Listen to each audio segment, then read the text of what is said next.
Manchester United has completed a long-term loan deal for Moroccan midfielder Sofyan Amrabat from Fiorentina, as announced by both clubs ahead of the transfer deadline. United will pay a loan fee of €10.8 million, with an option to make the move permanent next summer for €20 million plus an additional €5 million, as reported by sources to ESPN. Sources also told ESPN that United could only make an offer for Amrabat, who is 27 years old, after agreeing to Dean Henderson's transfer to Crystal Palace. "It's a tremendous honor to be a Manchester United player," said Amrabat. "I had to be patient for this moment, but I'm someone who always listens to my heart, and now I represent my dream club. I'm a passionate player. I want to bring that energy to the squad, and I'll give my all in every action I take for the team." It wouldn't be Manchester United without some drama in every transfer activity. That was certainly the case with the arrival of Sofyan Amrabat. As usual, the Red Devils management tends to move slowly when negotiating. There are, of course, many considerations and points to take into account.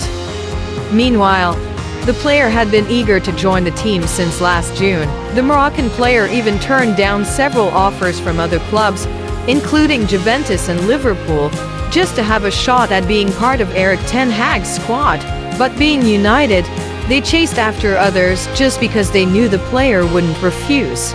Turns out, the negotiations between United and Fiorentina were quite challenging. The price Fiorentina wanted was too steep for Manchester United to handle. The club was well aware that they had already spent a significant amount on Andre Onana, Mason Mount, and Ramses Højlund. If they pushed too hard, it was certain that UEFA would catch wind of their activities, leading to financial fair play sanctions. As a result, United decided to put negotiations on hold while attempting to sell some of their players to generate income.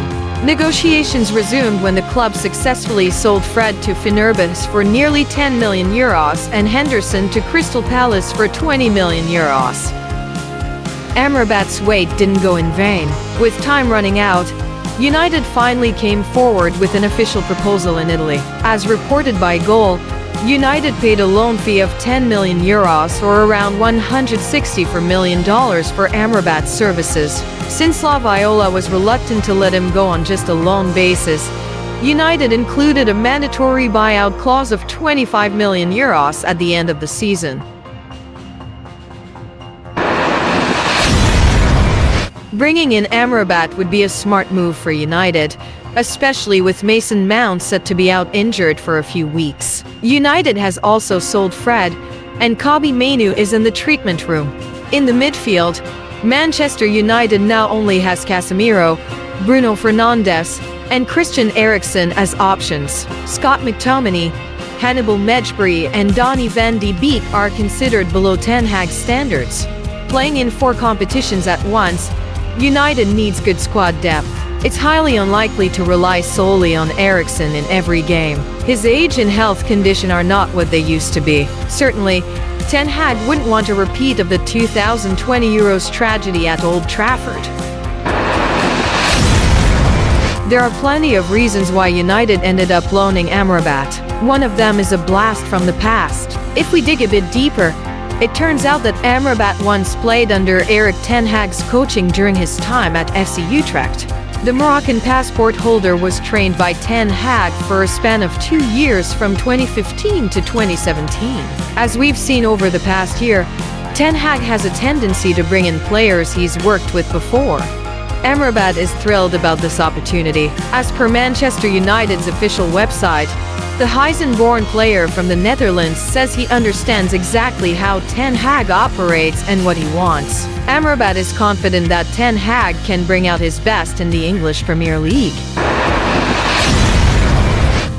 It's not just because they've worked together before. Ten Hag believes that the player has evolved. It's not just about age and experience, but also in terms of footballing ability and physical stature. Watching him play for the Moroccan national team and Fiorentina, Amrabat is like a solid wall that's tough to break down. His tall and robust stature is seen as a great fit for the English Premier League, which places a lot of emphasis on physical prowess. In fact, Manchester City and Arsenal had already recognized this, having tall and sturdy defensive midfielders of their own. What about Amrabat's playing style? In terms of gameplay, Amrabat is actually quite similar to Casemiro. He's a hard worker and doesn't compromise when it comes to winning the ball back. With 57 tackles, he was the player who won the ball the most in the last World Cup.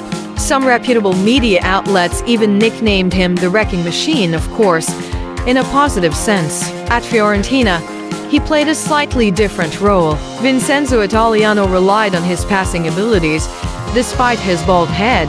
Just so you know, with an average possession rate of 56%, Fiorentina was the second highest ball possession team in Serie A, just behind Napoli. Amrabat was always involved in their circulation. This stat really showcases his ability to control and move the ball. His contributions have caught Ten Hag's attention because recently, United's midfield has often lost a battle for possession. Coincidentally, Amrabat has above-average passing qualities for a midfielder in Serie A. In the last year, he averaged 9.6 progressive passes per 90 minutes. His accuracy is fantastic too, at 98%.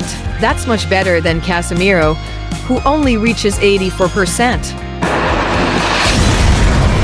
If his playing style isn't much different from Casemiro, then where will the former Hellas Verona player be placed? Ten Hag is expected to deploy Sofyan Amrabat in the same position that Fred played in last season. Amrabat will play alongside Casemiro in a double pivot scheme. As his nickname suggests, Amrabat will be a wrecking ball in the midfield. His presence will provide more space for Casemiro and an attacking midfielder, whether it's Eriksen or Bruno, to aid the forward line. As we've seen, Manchester United played exceptionally well with the two defensive midfielders set up last season.